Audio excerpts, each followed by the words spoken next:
අයිබෝවන් මම එස්.කේ. රන්සිංහ අවශ්‍යවති බාහිර විභාගයට ගෙන සිටින ඔබ සියලු දෙනාම සාදරයෙන් පිළිගන්නවා. මම අද දින සිට සෑම දිනකම ඖෂධ විභාගයේ ඖෂධයේදී බාහිර විභාගයේ පසුගිය ප්‍රශ්න පත්‍ර වලින් ප්‍රශ්න දෙකක් සෑම දිනකම සාකච්ඡා කිරීමට බලාපොරොත්තු වෙනවා. එමගින් ඔබගේ ඖෂධයේදී බාහිර විභාගයට යම්කිසි උදව්වක් වෙයි කියලා මම බලාපොරොත්තු වෙනවා.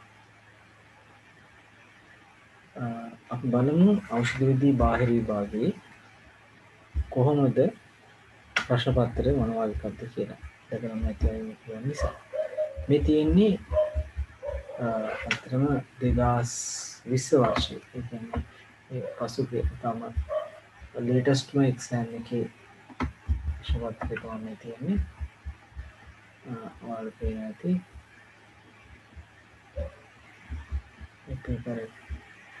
paper එක Pharmacy System Examination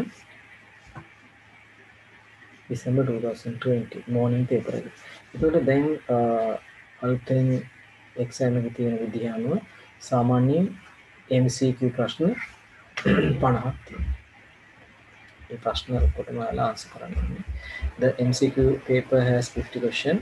You may answer all 50 questions. ඊළඟට SCQ පහක් තියෙනවා. ඒකට ඔයාලා ආන්සර් කරන්න ඕනේ. Duration එක 3 hours and 45 minutes. That's mean 225 minutes for full paper.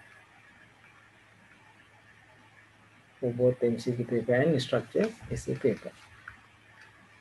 ඒගොල්ලෝ ඒ වගේම සජෙෂන් එකක් දෙනවා. සාමාන්‍යයෙන් 75 minutes වැය වෙනවා කියලා SCQ paper එකට. ඒ කියන්නේ ප්‍රශ්න පහකට ලියන ප්‍රශ්න එක විභාග රචනා ප්‍රශ්න පහට. ඒකෙදී එක ප්‍රශ්නයකට විනාඩි 15ක් පමණ තමයි වැය වෙන්නේ.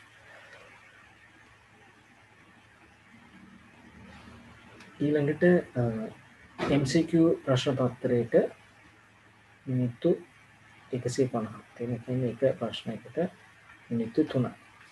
ඒක ඔබ මේ ප්‍රශ්න ඔක්කොටම ආන්සර් කරන්න SCQ ප්‍රශ්න පහකට ආන්සර් කරනවා.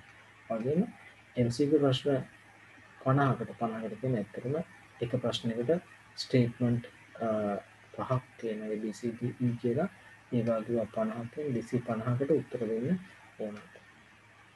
ඉතින් මේකෙදි මේකේ විශේෂත්වය අනිත් විභාගවල වගේ නෙමෙයි. මේකේ ඔයාලට එක හරි යන උත්තරයකට correct answer එකට ධන ලකුණක positive mark එකක් වර්ධින එකට wrong answer එකට minus mark එකක් හම්බෙනවා. ඒ නිසා ඔයගොල්ලෝ හැම වෙලේම බලන්න ඕන හරියටම දන්න answers විතරක් මාක් කරන්න. හරි. බලමු මේ ප්‍රශ්න පත්‍රයේ පළවෙනි ප්‍රශ්නේ විග්‍රහ කරන්න මම ලෑස්ති. එයාට true or false regarding lipids මේ දෙකෙන් තමයි පළවෙනි ප්‍රශ්නේ ඉන්න තියෙන්නේ. ඒකෙදි ඒ කියනවා saturated fatty acids contain double bonds in their carbon chain. Saturated fatty acids contain double bonds in their carbon chain. එක false. උත්තරයක් විදිහට false. ඊළඟට glycerides is an ester of fatty acids and glycol. එකත් false. Cholesterol is precursor of vitamin D. එක true. Glycerides are hydrolyzed by lipase. එකත් true. 1 gram of fat gives energy with a value of 4.2 kilocalories. ඒක false. හරි. එතකොට මේ ටික වලට දැන් උත්තර ටික මතකයි. අපි බලමු මේකේ විග්‍රහය කොහොමද කරගන්න ඕනේ කියලා. අපි මේ ප්‍රශ්න වල answers අපි analyze කරගමු.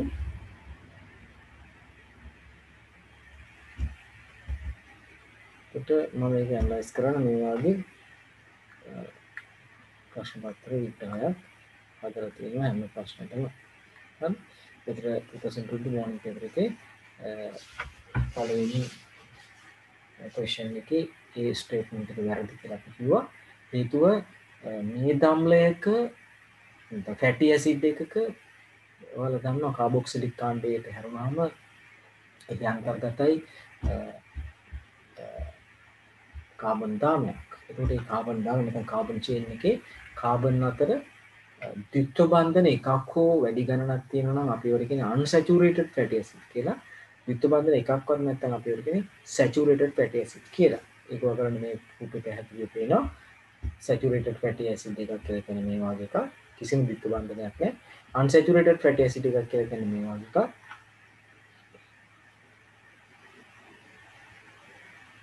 ඒකේ ඩබල් බොන්ඩ් එකක් දකින්න හම්බෙනවා මේක මොනෝ අන්සැචුරේටඩ් ෆැටි ඇසිඩ් එකක්.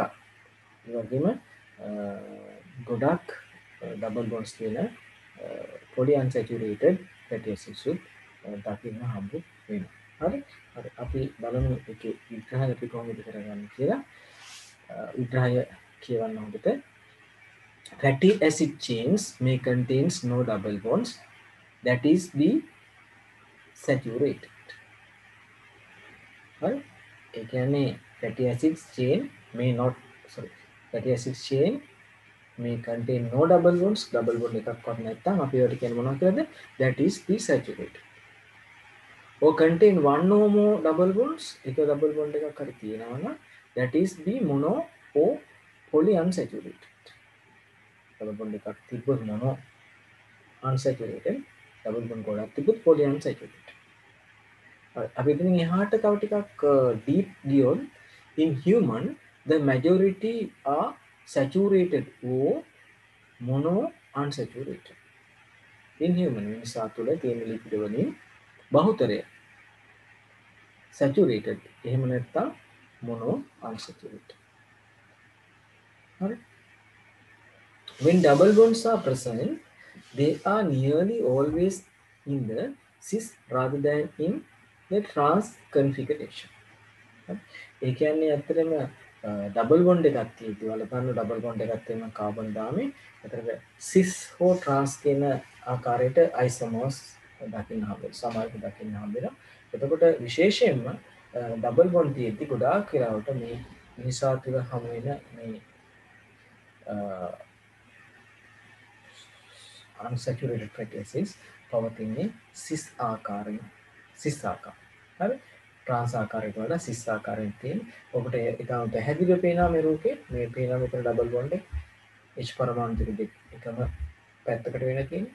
නේද? අනිත් කාණ්ඩ දෙක වෙනත් පැත්තකට තියෙන්නේ. අපි කියනවා සිස් ආකාරය කියලා. ට්‍රාන්ස් ආකාරයට වඩා වෙනස්. ඔබ දන්නවා එහි කාබන් දාමයේ මුතුබන්ධනයේ දෙපස කාණ්ඩ එකිනෙකට වෙනස් ආකාරයෙන් තමයි පිළිටන්නේ.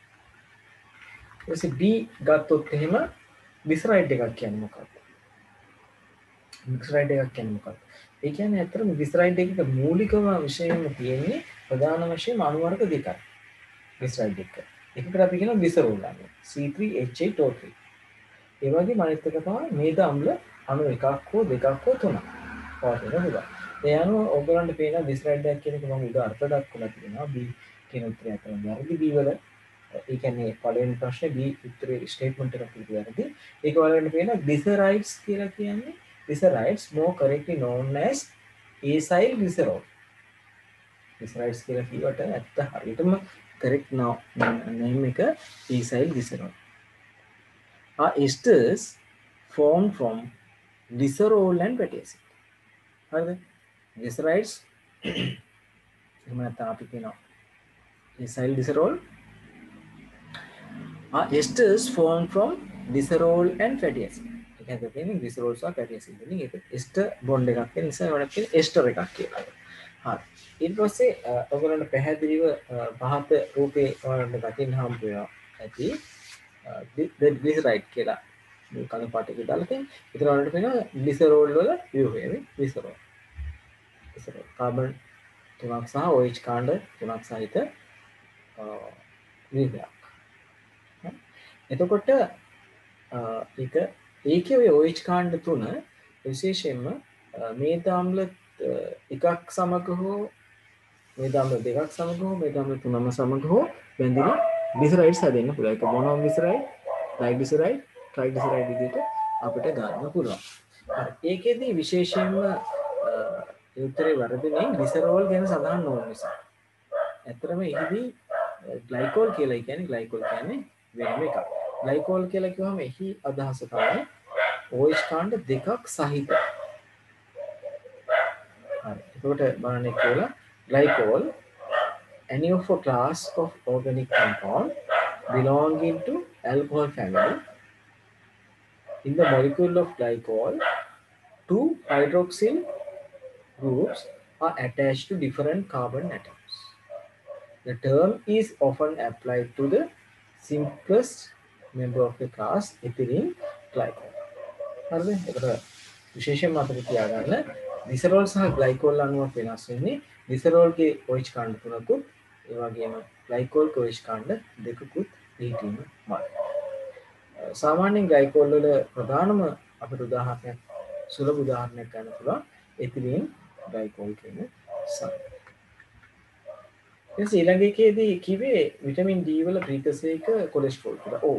කොලෙස්ටරෝල් සෑදීමේ යාන්ත්‍රණයේදී අක්මාවතුර සිදුවෙන යාන්ත්‍රණයේදී එක්තරා පියවරකදී ඇති වුණ ප්‍රතිඵලයක් ඩීහයිඩ්‍රෝ කොලෙස්ටරෝල් කියලා. මේ ඩීහයිඩ්‍රෝ කොලෙස්ටරෝල් කියන සංයෝගය විශේෂයෙන්ම අපේ ශරීරය තුළදී පරිවර්තන වෙනවා කෝලේ කැල්සිෆෙරෝල් බවට. එහෙම නැත්නම් කෝලේ කැල්සිෆෙරෝල් කියන්නේ විටමින් D3. හරි. විග්‍රහය බලන්න. අපි ඒ වගේ ඒවාට කියන්නේ එන්ඩෝජිනස් විටමින් D ප්‍රීකසර් කියලා. නැත්නම් එන්ඩෝජිනස් විටමින් ප්‍රීකසර් කියලා කියනවා. එතකොට ඒක උත්තරේ හරි. ඒ නිසා 7 නැත්නම් 7 dehydrocholesterol and intermediate in cholesterol synthesis is converted to cholecalciferol. හරි. ආයෙ බලන්න පිටු 7 dehydrocholesterol and intermediate in cholesterol synthesis is converted to cholecalciferol in the dermis. Dermis කියන්නේ හම. හරි. and epidermis අභිචර්මය of humans exposed to sunlight and transported to liver bond to vitamin D binding protein. හරි. මේ ආකාරයෙන් තමයි මේ 7 dehydrocholesterol වලින් කිරිවෙලියේ තියෙන UV කිරණ පාවිච්චි කරලා පරිවර්තනය කරන විටමින් D3 බවට. පැහැදිලිව. හරි. හරි. ඊළඟට අපි ඊළඟ ප්‍රශ්නේ අපි උත්තරයට ගියොත් එහෙම ට්‍රයිග්ලිසරයිඩ් විශේෂයෙන්ම ජල විච්ඡේදනය කරන හයිඩ්‍රොලයිස් කරන්නේ ලයිපේස් වලින් කියලා කියනවා. ඔව්.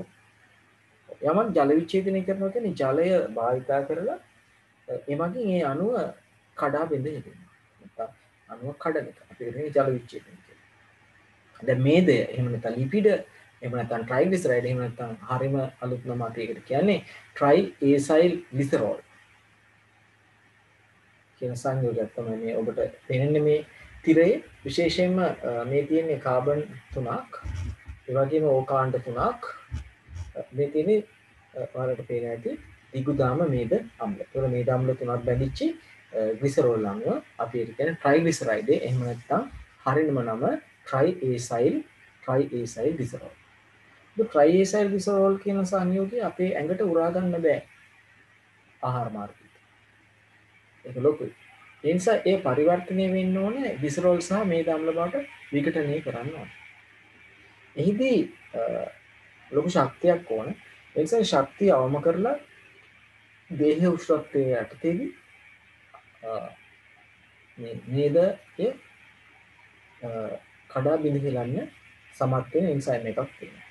එන්සයිම් එකට අපි කියනවා ලයිපේස් කියලා. ඔබට පේන ඇති ට්‍රයිඑසයිල් ග්ලිසරෝල් අණුව ජල අණු 3ක් භාවිත කරමින් ලයිපේස් එන්සයිම් එක භාවිත කරමින් ග්ලිසරෝල් අණුවක් සහ මේද අම්ල අණු 3ක් බවට පරිවර්තනය වෙනවා. ඔබට ඒ පේනවා ට්‍රයිඑසයිල් ග්ලිසරෝල් වලින් පටන් ගන්න කියලා මේ ට්‍රයිඑසයිල් ග්ලිසරෝල් නැත්නම් ට්‍රයිග්ලිසරයිඩ් වලින් පටන් ගෙන ජල අණු 3ක් උපයෝගී කරගෙන ලයිපේස් වගේ සිදුවෙන ප්‍රතිවර්ත ප්‍රතික්‍රියාවක් ඔස්සේ උත්ප්‍රේරණය වීමෙන් ග්ලිසරෝල් අණුවක් සහ මේද අම්ල 3ක් බවට පරිවර්තනය වෙනවා. නිසා ඒ උත්තරේ හරි. ට්‍රයිඑසයිල් ග්ලිසරෝල් ජල විච්ඡේදනය කරන්නේ එහෙම නැත්නම් අපි කියන්නේ හයිඩ්‍රොලයිස් කරන්නේ ලයිපේස් වලින් තමයි. හරි. ඊළඟට E ස්ටේට්මන්ට් එක ඒකෙදී සඳහන් කරේ මේදය ග්‍රෑම් එකකින් දහනය කිරීමෙන් මේදය ග්‍රෑම් එකකින් ෆැට් ග්‍රෑම් එකකින් කොච්චර කිලෝ කැලරි සංඛ්‍යාවක් කිලෝ ජූල් සංඛ්‍යාවක් කිලෝ කැලරිනේ කිලෝ කැලරි සංඛ්‍යාවක් හම්බ වෙනවද කියන එක. ඒකට මම උත්තර තුනක්ම ගත්තා. ඒ කියන්නේ ඒක වැරදි කියලා පෙන්වන්න ඕන නිසා විශේෂයෙන්ම අපි මේකට කියන්නේ ආහාරයේ ශක්ති ජනකතිය කියලා. නේද? ඒතර ආහාරයේ ශක්ති ජනකතිය අපි ප්‍රධාන වශයෙන් ආහාර වර්ග තුනක් තියෙනවා. එකක් කාබෝහයිඩ්‍රේට්, අනික ප්‍රෝටීන්, අනික අපි කියන්නේ ෆැට්. නැත්නම් මේද. ඇත්තටම ෆැට් තමයි බොහොම කම්පැක්ට් කරපු ලොකු ශක්තියක් තියෙන සංවේගය. ඒක ඔබට පැහැදිලි. 1 gram of carbohydrate provide 4 kilocalorie. හරි? kilocalorie 4ක් වෙනවා. නැත්නම් කිලෝ ජූල්ස් නම් 1000ක්. 1 gram of protein kilocalorie 4යි. නැත්නම් 17 kilojoules. ඒ වගේ 1 gram of fat provide 38 kilojoules. නැත්නම් 9 kilocalories. මම ප්‍රශ්නේ තිබුණේ උත්තරේ fat 1 gram of fat provides 4.2 kilocalorie කියලානේ. ඒක වැරදි. 9 kilocalorie ලබා දෙනවා. හරි.